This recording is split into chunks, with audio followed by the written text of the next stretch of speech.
night of September 28, 2001, 14-year-old Danielle Bell attended a party in Cantonment, Florida.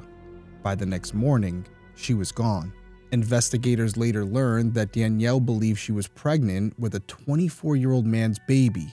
She was scheduled to see a doctor the following week to confirm the pregnancy, but she never made it. 24 years later, Danielle has never been found. Police believe she was murdered, but no one has ever been charged, and those closest to the case say the people who know what happened are still out there.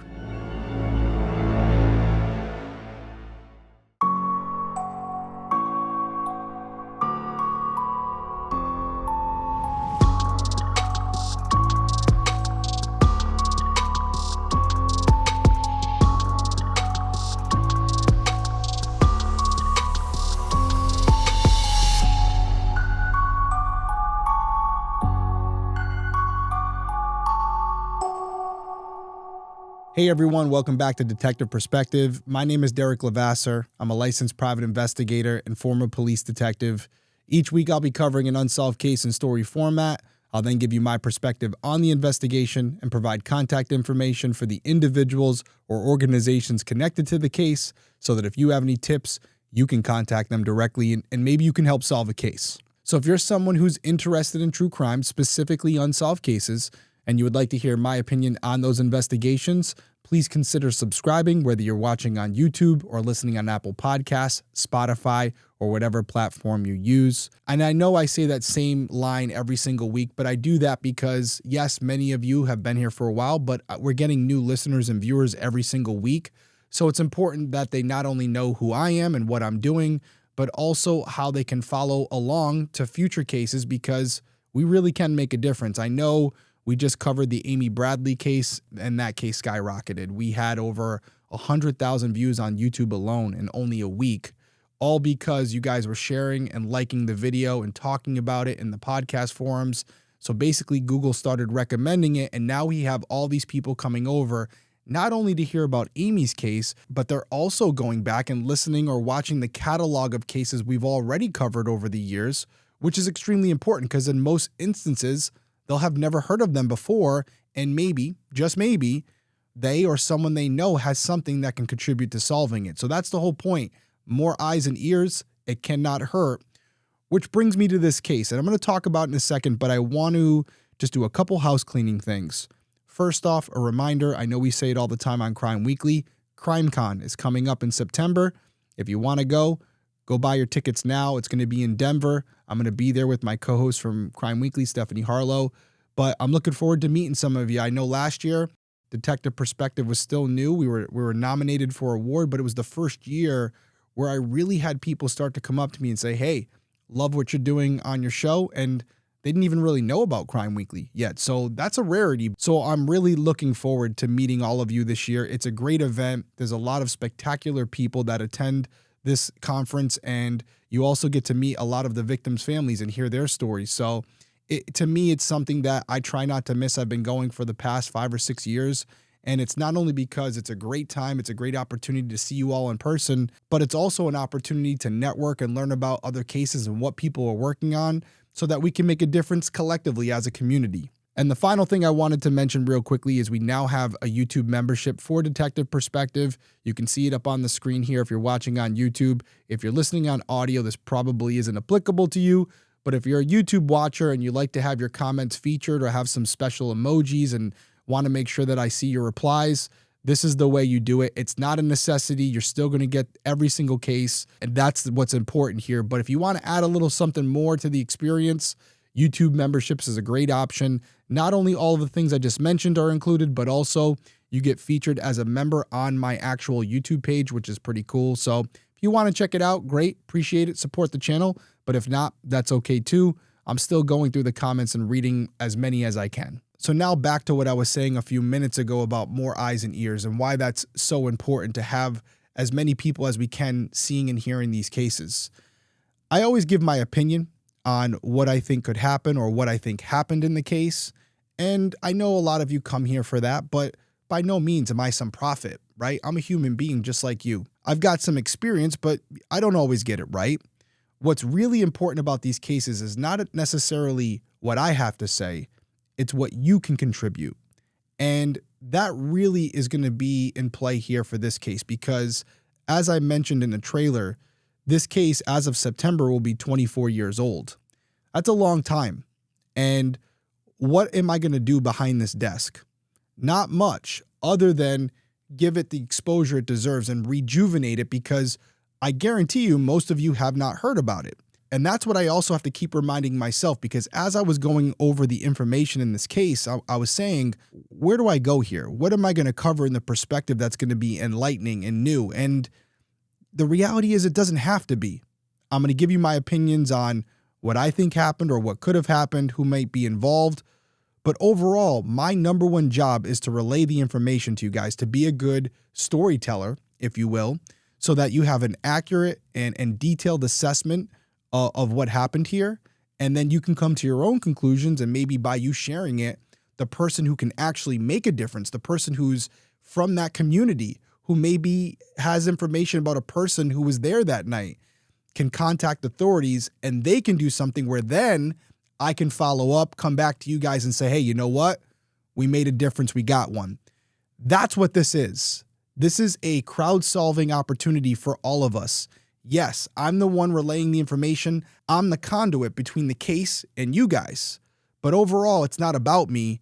It's about us. And we can all work together to have an impact on these cases.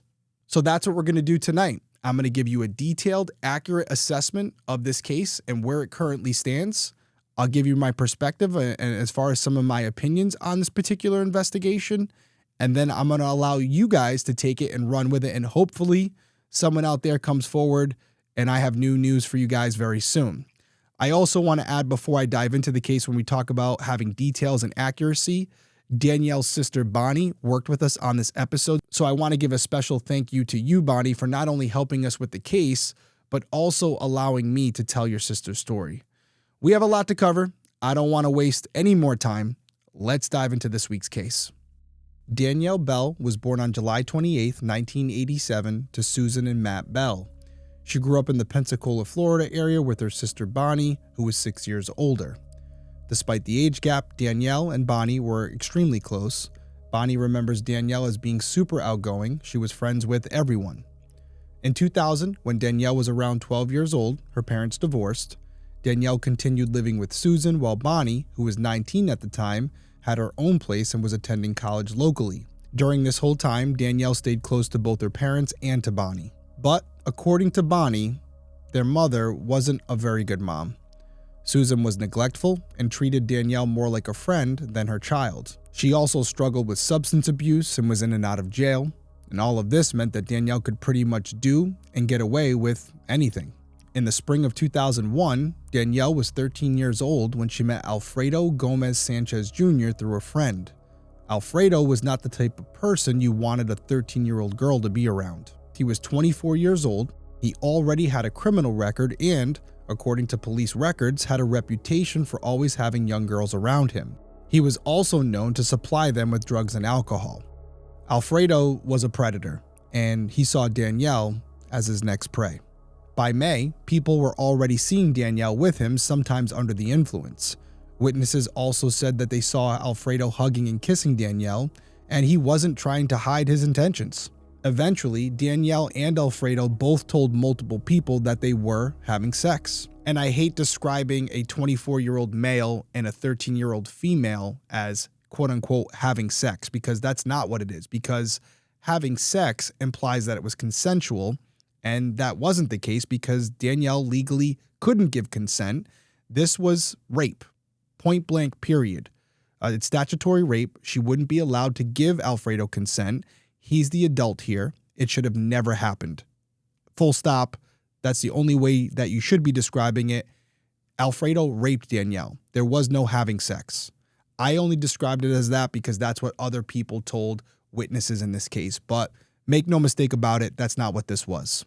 In fact, in some states, it would meet the requirements for child molestation, which we're going to visit again later in this episode.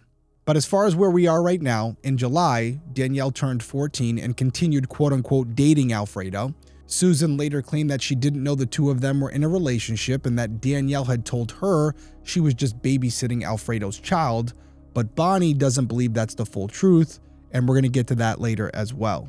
By late August, things between Danielle and Alfredo had reportedly turned violent.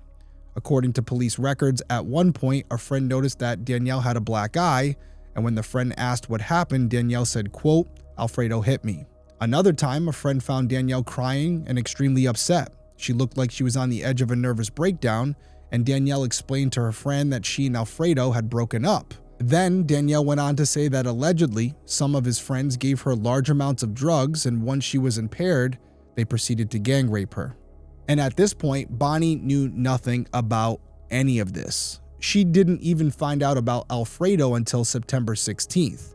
On that day, Bonnie was at her mom's house when she overheard Danielle asking Susan if some of her friends could come over, including a guy named Alfredo, and Susan agreed. About 30 minutes later, 3 men showed up: Alfredo, his 17-year-old brother Alex, and their cousin Roel. And as you would expect, Bonnie was immediately concerned. She could tell that Alfredo and Roel were older than her, and she was 20 at the time. When she asked Susan who the men were and why Danielle was hanging out with them, Susan said that Danielle babysat for Alfredo and told Bonnie he was a good guy. But Bonnie couldn't believe what she was hearing. Not long after, Danielle asked if she could go for a drive with the 3 men, and Susan said it was fine. Now, I do want to point out that Bonnie tried to put her foot down, but it led to an argument with both Susan and Danielle, and they insisted it would be okay. And when Bonnie realized that she wasn't going to change anyone's mind, she left the house, and she never saw Danielle again. Exactly 2 weeks later, on Sunday, September 30th, Susan called 911 and reported Danielle missing. We have a lot more to talk about. We're going to get into it right after this break.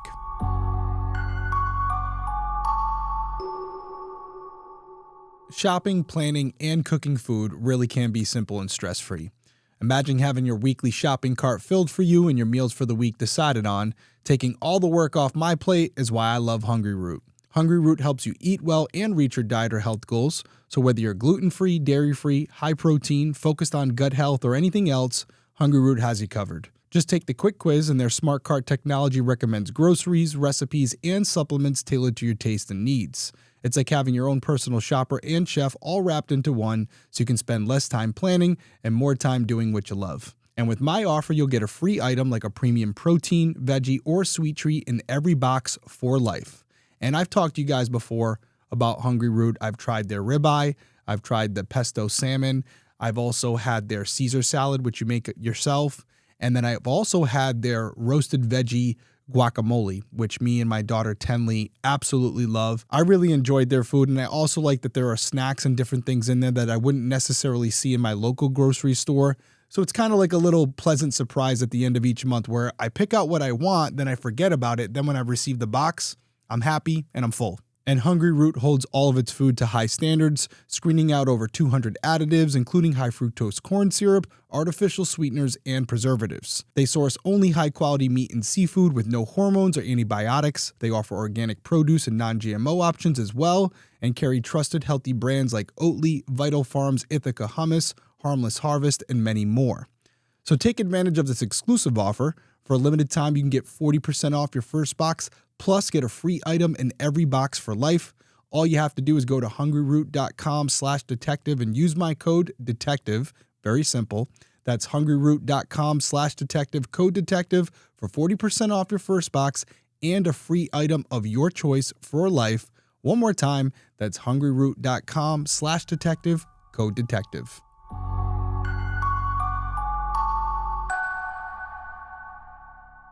All right, we're back from break, so let's dive into this 911 call from Danielle's mom, Susan. She told police that Danielle claimed she was staying the night with a friend on Friday the 28th, but when Saturday rolled around and she didn't come home, Susan figured that Danielle had stayed with her friend again for an extra night. So she called the friend, who initially covered for Danielle, and said that they were, in fact, together. When Danielle still didn't return on Sunday, the friend admitted that she hadn't seen her since Friday night. They hadn't spent the night together at all. Instead, they had gone to a party with Alex Sanchez, Alfredo's 17-year-old brother, and after that, the friend never saw Danielle again. Susan continued calling around to find Danielle but couldn't locate her. That's when she decided to contact the police, and she gave them several names of people who might know something, including Alex, but she didn't mention Alfredo. An officer then proceeded to reach out to Alex, who confirmed that there had been a party on Friday night in the Village area near the corner of Escambia and Lakeview Avenue at a park. He said that Danielle was there, but left the party on foot around 9:30 p.m., and that was the last time he ever saw her. Alex also mentioned that Danielle and her mom had been fighting, and that Danielle told him she wasn't planning on going home. The officer then went to the Cantonment area and drove through the park and around the surrounding neighborhood, but he didn't see Danielle or anything suspicious. So he contacted dispatch and had them report Danielle as a runaway. After reporting Danielle missing, Susan finally told her mother what was going on, but they didn't tell Bonnie. And Bonnie wouldn't find out that Danielle was missing until the next day on October 1st, when she called her mom for a routine check-in, and that's when Susan answered the phone crying. And when Bonnie asked what was going on, Susan handed the phone to her mother, Bonnie's grandmother, and that's when Bonnie's grandmother told her that Danielle was missing. So after hearing all this, Bonnie immediately rushed over to the house, and when she got there, she was told that Danielle hadn't been seen since Friday, and she had been supposedly staying with a friend. But at this moment in time, no one mentioned anything about this alleged party. Now, from that point on, things really kicked into high gear, and Bonnie described this whole period as mass confusion. Danielle's uncle set up a command center at his house, and people gathered there to organize searches. Hundreds of flyers were posted, and foot searches were conducted across the area. Bonnie, Danielle's dad Matt, and Matt's girlfriend also walked the neighborhood, knocking on doors to see if anyone had any information about Danielle. And while they were doing this, that's when they ran into Alfredo's brother Alex and his cousin Roel, who proceeded to tell Bonnie, Matt, and Matt's girlfriend that Danielle had actually been seen at a party on Friday. Now, mind you, again, this is the first time they're hearing about this party. So Bonnie, Matt, and Matt's girlfriend went back to Susan and told her that they needed to know everything she knew, and that's when Susan dropped a bombshell on them. She goes on to tell them that 2 or 3 weeks before Danielle went missing, Danielle told her that she thought she was pregnant with Alfredo's baby. To confirm that she was in fact pregnant, Susan had scheduled a doctor's appointment for the week of October 1st, but obviously Danielle never made that appointment. Susan also revealed that Danielle told her Alfredo had threatened to kill her if she told anyone about their relationship. She went on to say that she and Danielle's uncle confronted Alfredo right after Danielle shared the news, and that they had banned Danielle from seeing him again. This was all new information to Bonnie and Matt, who started freaking out even more than before, which you can completely understand. They're thinking that their loved one was last with a friend and maybe she's just out staying on someone's couch. Now you hear details about a pregnancy and the potential baby's father threatening to kill Danielle if she tells anyone, and Susan's just telling them about this now? So you can understand where they're coming from. This is a complete shock. And things got even worse from there when they realized that Susan hadn't even told the police about Danielle's pregnancy either. So Bonnie's sitting there and she's in absolute shock, and she tells Susan right to her face, "You need to tell the police about this." In addition to that, as she's sitting there processing everything, she's confused about the timeline that Susan was sharing. If Susan and Danielle's uncle had confronted Alfredo 2 or 3 weeks prior, this meant that Susan knew that Alfredo was taking advantage of Danielle on September 16th, and if you remember, that's the day that Bonnie was at the house when Susan told her it was fine for Danielle to hang out with Alfredo. So again, it's not lining up, and you can see where Bonnie's coming from, because at the time, it seems like things were hunky-dory, but obviously that wasn't the case, especially if Susan's timeline is correct, and she already knew about all this other stuff. So as Bonnie's processing all of this, a lot of questions are coming up in her head. And one of those questions are, did Susan know about the party on Friday the 28th, and did she intentionally leave that out of her story? And if she did, why would she do that? Although I will say, from what we've gathered, if she did do that, Bonnie wouldn't have been surprised, because she knew, again, that Susan treated Danielle like a friend, not a daughter. By October 3rd, police had been told about Danielle's pregnancy, and they immediately wanted to speak with Alfredo. When they interviewed him, Alfredo admitted that he had been sexually involved with Danielle, but claimed he didn't know about the pregnancy. He also told investigators that Susan knew about their sexual relationship, which only further confirmed Bonnie's initial concerns. Alfredo claimed that he hadn't seen Danielle on the 28th or the 29th. In fact, he said he hadn't seen her in 3 months. During a second interview, Alfredo provided more detail. He said that on the night Danielle went missing, he was with his cousin Roel at a bar. From there, they went to a Waffle House, and then both of them went home to sleep. And as you would expect, Roel backed up Alfredo's account, so on the surface, it appeared that Alfredo had a solid alibi when it came to Danielle's disappearance. Now, I know some of you are probably sitting there wondering if Alfredo admitting to having sex with Danielle prior to her disappearance, which is a felony, why didn't the police take action against him right then and there? And I can't get into the minds of the police officers at the time. You're absolutely right. They could have. It's a confession right there. You have him dead to rights. Lock him up, put him behind bars. But at that point, I think the bigger concern was finding Danielle. And I think they felt that if they could find her, then they could go back and reverse engineer anything else they had to do as far as this felony was concerned. I can kind of understand why they wouldn't do it in that moment. You probably also want your quote-unquote main person who might know where she is to be out on the street because you can surveil him, you can continue to have this open dialogue with him, and maybe he'll lead you to where Danielle is. So I understand the move here. I know some of you may not agree with it, but the statute of limitations on rape is not going to expire. They have plenty of time to still charge him. So leaving him out there, basically leaving that fish in the water, may lead to a bigger fish. So I understand the tactic, and I will tell you this without giving too much away.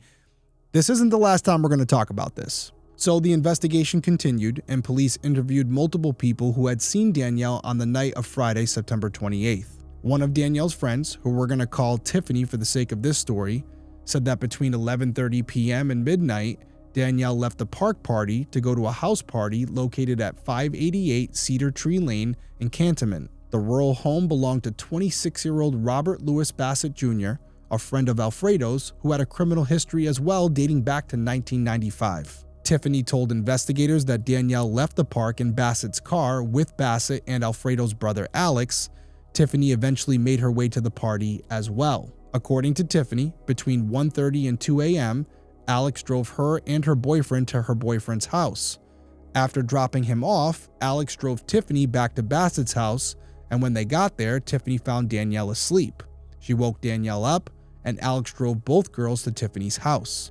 Once they arrive, Danielle looks at Tiffany and says, "Hey, I don't really want to stay here. I want to go back to Bassett's house." So Tiffany says, "Okay," and she gets out of the vehicle.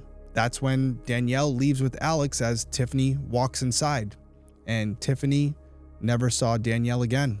The police canvassed the area around Bassett's home, and they learned that at around 3 a.m. on the 29th, around an hour after Danielle was taken back to his house, his neighbors heard gunshots. Following this, 14-year-old Danielle Bell was never seen or heard from again. So, the investigation continued, and at one point, Bassett was arrested for stalking and threatening a man who told investigators that Bassett had been with Danielle on the night she disappeared. Following Bassett's arrest, police searched his house along with the septic tank on the property, but nothing was found. And after that, even more searches were conducted within a 2-mile radius of Bassett's home. Cadaver dogs were even brought in to assist, but nothing tied to Danielle was ever located as far as we know. Over the next couple years, the investigation dragged on with few updates about Danielle. Then in 2004, things took a troubling turn when Susan started dating the lead investigator in Danielle's case. Now, thankfully, the investigator was reported to Internal Affairs, and ultimately, he was fired for his behavior. Kudos to that. You shouldn't have the lead investigator sleeping with the victim's mother. It's a conflict of interest, and there's a possibility that Susan knows more than she's telling law enforcement, and now you're literally in bed with her. So you can't have that happening. The investigator knew it, and I'm sure there were other things that led up to it. I'm sure it wasn't just this one incident. So he's probably a bad guy all around, bad cop at minimum, and they canned his ass, and I'm glad they did. And this was a really good thing for the case because after that guy was fired, Detective Mark Smeester was assigned to the case and things started heating up. Smeester spoke to 2 witnesses who said that they had seen Alfredo and Danielle together in the 2 weeks prior to her disappearance. Those statements directly contradicted what Alfredo had originally told investigators, which was that he hadn't seen Danielle in 3 months. His story was starting to crack, and we're going to talk more about it right after this break.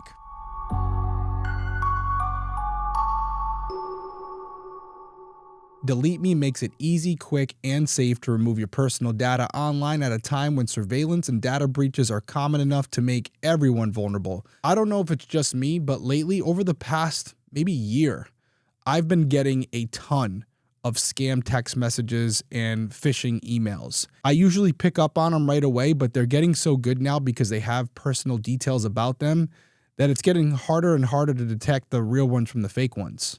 And so why does this happen? How does it happen? Well, data brokers basically get your data.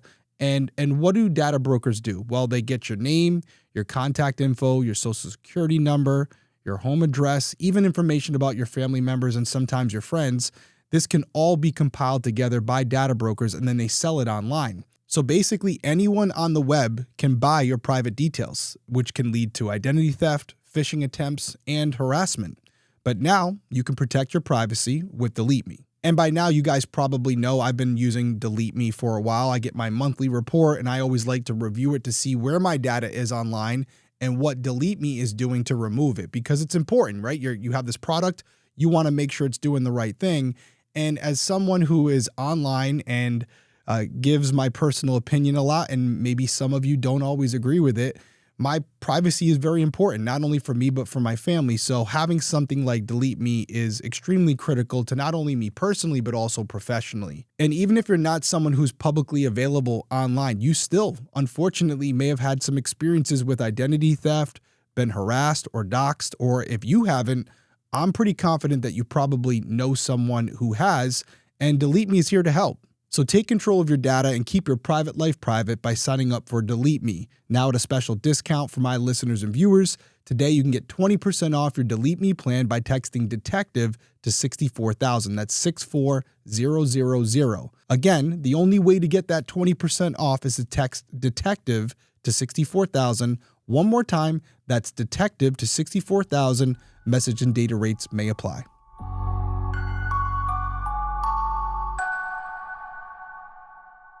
All right, we're back from break, and we're going to talk more about my boy Smeester because he's hot on Alfredo's trail after hearing this new information that directly contradicts with what Alfredo originally told the cops.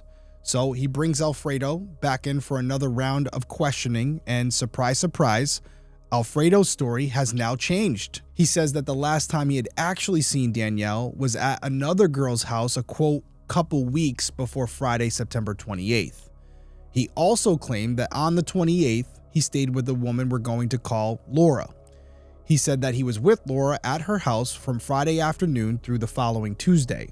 Alfredo told investigators that on Friday night, he, his cousin Roel, Laura, and Laura's cousin went to a bar, then went to a Waffle House, and finally back to Laura's house where they all spent the night.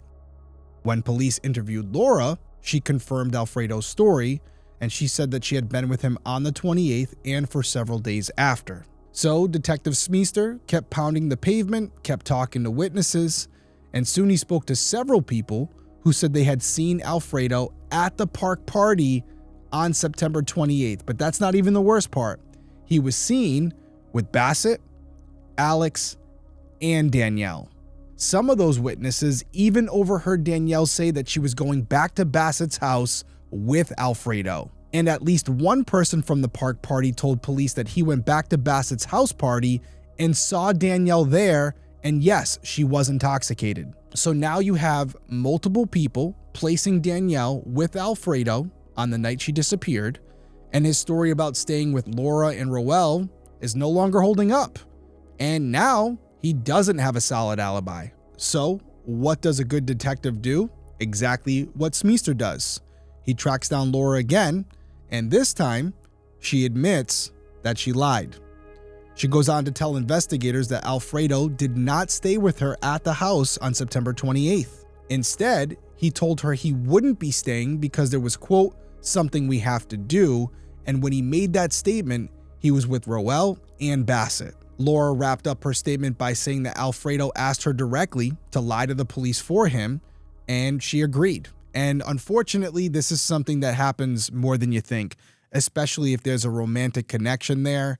It happens both ways, men and women. And I see it more with women, but I've seen it the other way as well. And, you know, you're in love with someone, you want to believe them, you feel like being there for them, having their back may help strengthen your relationship. And not a lot of people like cops, especially in these communities where stuff like this happens. And so for them to lie to law enforcement, even though it's a crime, they don't see an issue with it, especially if it benefits them personally. So this is why you always got to dot your I's, cross your T's, and whether the person may be connected or it's just a witness, as a good detective, you always have to cross-reference any witness testimony you receive, even when the witness is trying to help you out. I say it all the time.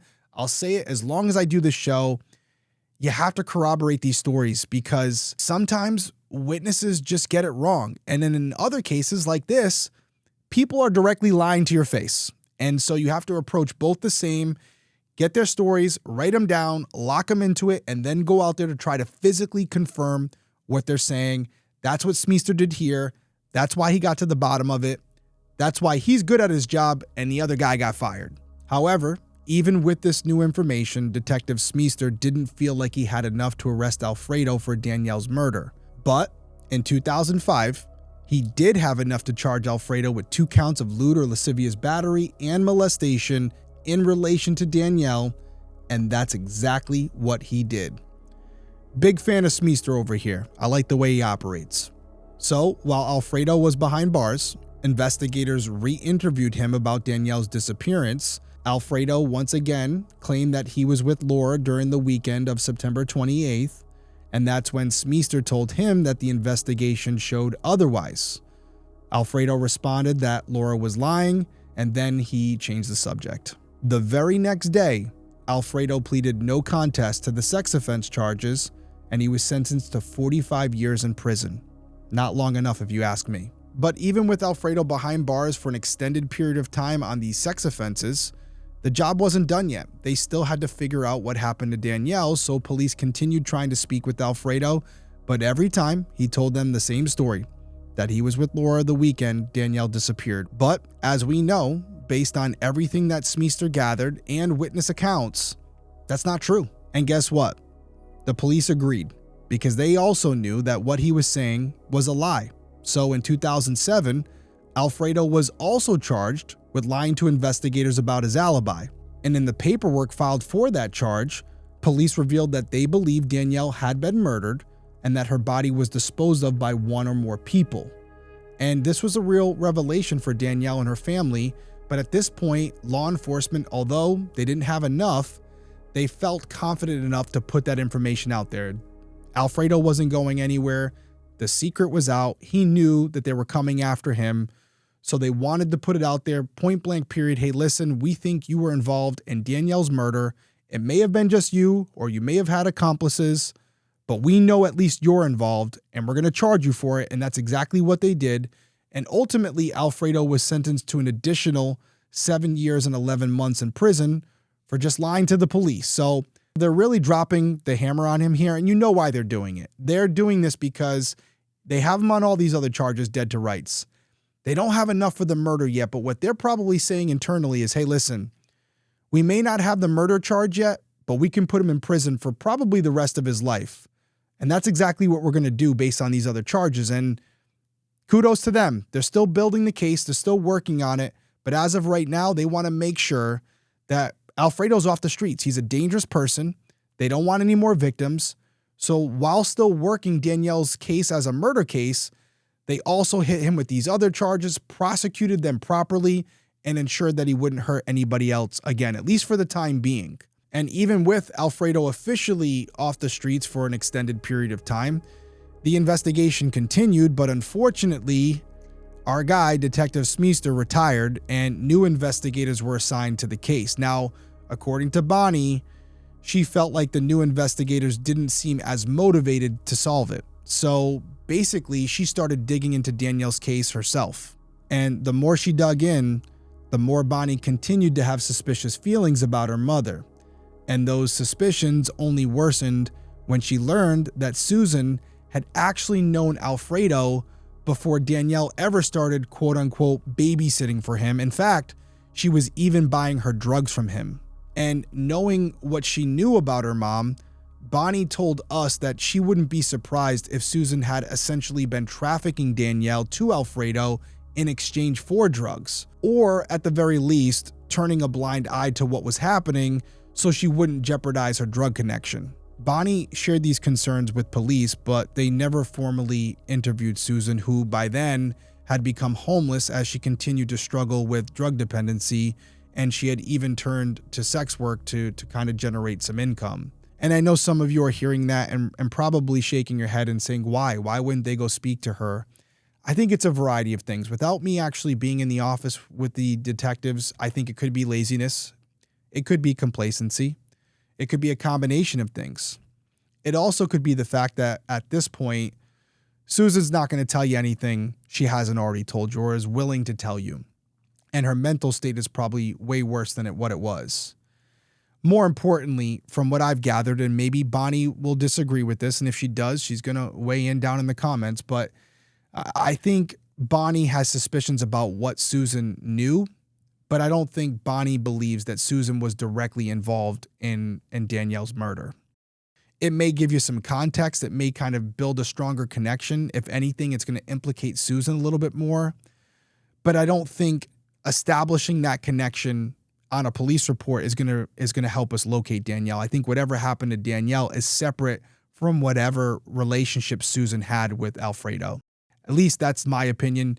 If Bonnie feels differently, she can always reach out to me or just weigh in down in the comments section on YouTube or anywhere else for that matter. I'm always open to listen. And for any of you who are asking, where is Susan today? Unfortunately, she passed away in 2020. But even with her passing, Bonnie continued to fight for answers alongside Danielle's father, Matt. And over the years, Robert Bassett has harassed Bonnie on multiple occasions. He's also left voicemails threatening Danielle's father. At one point, Bassett even commented on a public Facebook post. Bonnie told us that when someone saw his name, they asked him, quote, "What did you do with that girl, Danielle Bell?" Bassett responds, "I put her in the hog pen where you belong." And Bonnie took a screenshot of that comment and sent it to the police. And when they asked Bassett about it, he claimed it was just a joke. Now, I don't know what his intentions were. I don't know as I sit here right now if he was directly involved, but I think we can all agree that's a poor joke and he's an asshole for making that comment. It shouldn't have been made. And I will say this, it doesn't mean a ton. I'm not clearing him by any means, but to come out and speak on the topic at all in this way, it may suggest that he's a little flippant about it and he doesn't have something to do with it, or it's a reverse Uno card where he's trying to make light of the situation because he's trying to present himself like I'm conveying to you guys, where he's making jokes because it's so ridiculous that he could even be involved with something like this. So I don't know, a lot of reverse psychology going on there, but either way, it's a terrible comment to make, especially when you know family members are going to see it. And as far as Bonnie's concerned, she firmly believes that Bassett wasn't joking and that he knows what happened to Danielle. She thinks that after Alex took Danielle back to Bassett's house, once the party had ended and everyone else had gone home, something happened to her. Bonnie believes that Danielle was killed, maybe with a gun, and that her body was then disposed of maybe near pigs. And as we sit here today, Bonnie will tell you herself that she isn't sure who the killer was, but she believes that Bassett, Alex, and Alfredo all know what happened and that Danielle was murdered because she was pregnant with Alfredo's baby. Today, Alfredo is in prison and will remain there until 2046. His brother Alex is now married with children, and Robert Bassett Jr. is currently in prison for several domestic violence charges against multiple women. He's expected to be released in November of 2025. No one has ever been held responsible for Danielle's murder, and she remains missing to this day. Bonnie and Matt will never stop fighting until they find Danielle and bring her home where she belongs. Okay, so let's dive into this perspective, and I'm going to elaborate on some of the things I said in the episode, but I'm going to focus more on potential theories and where we go from here. So to start, just one question I have that doesn't really connect to anything else I'm saying, but I want to throw it out there. I mentioned gunshots. I'd want to know the area. Is that something that's common there? I know where I grew up, there was a lot of gunshots, and some of them were fireworks and some of them were actually firearms, but either way, you were hearing them every night. So I wonder if this was common, or was this an area where you never heard fireworks or gunshots, which would make this account from this witness that much more vital. But as we sit here right now, that's just one piece of the puzzle. There's a lot more we have to figure out. So first, I want to start with theory number one, which was that this was an accident. You would have Danielle at Bassett's home. She's taking drugs. She's drinking a lot of alcohol, and the mixture of it, something happens and she becomes ill, passes out, maybe chokes on her own vomit. There's a lot of scenarios there, but either way, she doesn't get the attention she needs and she passes away. And maybe that's when Bassett or Alex calls Alfredo and says, hey, I know you're with Laura or whatever. We got to come meet up with you. They go meet up with them. They fill him in on what happened. And that's when Alfredo says to Laura, we have something we have to go do. That's the accident scenario. Still obviously a crime, but that's one scenario. The next is that this was intentional. Whether it was Alfredo, whether it was Bassett, whether it was Alex, or was someone else attending the party, while they're there, something goes down. I'm not even going to sit here and speculate on all the different scenarios that could have played out, but a couple quick ones: a sexual assault where you have Danielle fight back, or you have some abuse taking place from one of the three parties I mentioned or someone else, and she's severely injured and killed. And same scenario, you could have Alex and Bassett show up and say, hey, Alfredo, this is what happened. And then that's when he says, hey, we got to go. We got to go take care of something. That's another scenario. And then there's the other angle here where it's intentional, but also premeditated. So you could have Bassett and Alex at the party with Danielle, and Alfredo knows she's pregnant, knows that he has to take care of this quote unquote problem. So he lets them know, like, hey, keep letting her drink, keep getting her, in a condition where she's not going to be able to defend herself. And as soon as the last person leaves, that's when they go meet up with him. They contact him and say, hey, we're coming. And they pick him up and they go back to the house, and whatever happens from there. It could be from a gun. It could be from strangulation. It could be a million things. But those are the scenarios that first pop into my head. And that's also the problem with this case, is because there's so many angles here and there's so many players that could be involved. We've identified 3 different individuals. Strong, I would say at minimum, persons of interest. But there were other people at that party coming and going all night. So is it possible that someone we haven't identified publicly is responsible for Danielle's murder? Of course. Is it still possible that Alex, Bassett, and Alfredo know exactly what happened to her and who did it? Of course. It could be a combination of those things. It could be one other person we don't know, and then the 3 of them, or one other person we don't know, and then a combination of the 3 of them. Maybe Alex and Alfredo, or Bassett and Alfredo, who knows? That's the problem with this case. And that's what I want to talk about next. As most of you already know, no-body homicides are extremely difficult to prosecute. Not impossible, but very hard. That becomes even more complicated when you have multiple suspects. As I was researching this case, I thought about a couple different investigations. I thought about Aaron Hernandez, which was in my backyard. I know multiple detectives that worked on that case. Odin Lloyd. You had multiple people that were at that crime scene, and yet they were able to tie it to Aaron Hernandez based on the evidence they gathered. But still, that was a defense that Aaron was going with, that like, hey, even if I was there, how do you know that I'm the one that pulled the trigger? And it's a pretty good argument. And then I also thought about Susan Morphew as well, with her husband recently being charged.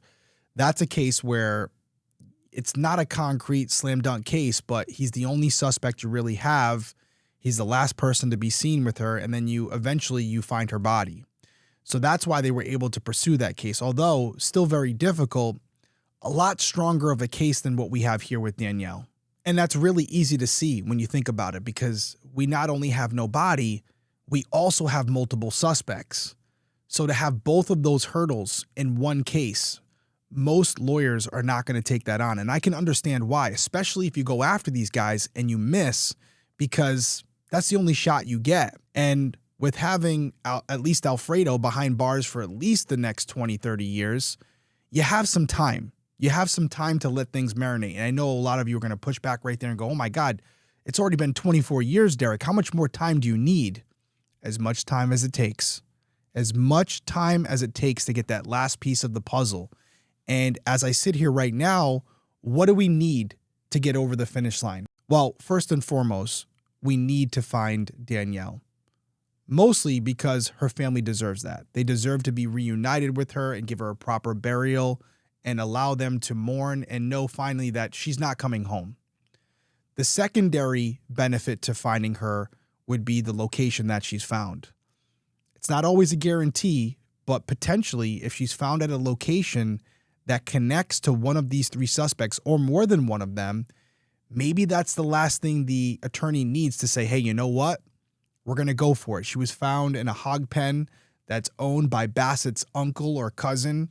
That's the connecting tissue. That's what we needed to put him at the crime scene. Let's go for it. Or it could be Alfredo and Alex's aunt or uncle's house, or an area that's rural that was a known location for Alfredo to go hang out at with Danielle. There's a variety of scenarios that could play out here where you could tell a story to a jury by saying she was last seen at Bassett's house with Alfredo, with Alex, with Bassett, and her body was eventually found at Alfredo's, campground or whatever it might be, something that only he would know about. There's your connective tissue. Now you paint that picture for them and allow a jury to decide. And speaking of these three individuals, I would also say that this is a rare circumstance where if you can establish exculpatory evidence for one or more of these three individuals, that could actually help your case. Let's say, for just the sake of this conversation, you could establish that Alex or Bassett left Bassett's home prior to the last time that Danielle was seen alive by one of these witnesses, right? They come forward and say, yeah, I saw Danielle. She was on the couch with Alfredo. I know that shortly after that, Alex left and went home, or Bassett went to go see a girl, or whatever the case may be. If you can remove them from the equation, now we're shrinking our suspect pool. That gives us a more focused target, not only for the investigation, but for the jury. So that's something else that needs to be explored. I know we don't want to necessarily help these guys out. We have an obligation to find those responsible, but also rule anybody out who had nothing to do with the crime. Both is part of our job description, and both are equally important. So in this case, even though we may not like the people that we're working for, you still got to do your job. We have to be objective, we have to be unbiased, and we have to be impartial. And then the last card that we have to play here is one that I always talk about and probably the most important, and that's you guys. We have to hope that we haven't found all the witnesses yet. And there's still that one more person out there who has this guilt, who wants to come forward, who knows that they can make a difference in this case. Maybe they're fearful right now that if they come forward, something could happen to them or someone they care about. I understand that. And I'm not going to lie to you. There is definitely risk involved. But I ask you to sit back and think about if this was you and someone you cared about, and you had been searching for 24 years for answers, and there was someone out there who could provide them for you. What would you want them to do? That's a personal decision that you have to make, but I really do hope that one day, if you're out there and you're hearing this, you do come forward, because I think we've laid it out tonight that Bonnie and Matt, they deserve it. And more importantly, Danielle deserves it. So just to recap, 14-year-old Danielle Bell was last seen around 2 a.m. on September 29th, 2001 at Robert Bassett's home at 588 Cedar Tree Lane in Cantonment, Florida. At the time, she believed she was pregnant with 24-year-old Alfredo Sanchez's baby. If you have any information about Danielle's disappearance, please contact the Escambia County Sheriff's Office at 850-436-9620. As always, my final words go out to the friends and family of Danielle, specifically Bonnie and Matt. Bonnie, I want to give a special thank you to you again for helping us put this case together and making sure that it's as accurate as possible, not only for me, but for everybody who's going to be consuming this and potentially could help move this case forward. I know it's been a long time, 24 years, and yet you're still out there telling your sister's story, still trying new angles, coming on podcasts like myself, allowing me to tell her story. Your drive, your determination, your motivation inspires all of us. The fact that although you've had to move on in life, you've never forgotten your sister and you've pushed for her every single day to try to bring her home. I'm in until we find her. As long as it takes, we're here to support you in any way, shape, or form. And I'm hoping that one day you reach out to us and you say, hey, listen, we found her. And if we do, I'm going to be right here letting all of you guys know that Danielle's been located, and now we can go after the people responsible. Until that day comes, everyone stay safe out there, and I'll see you soon.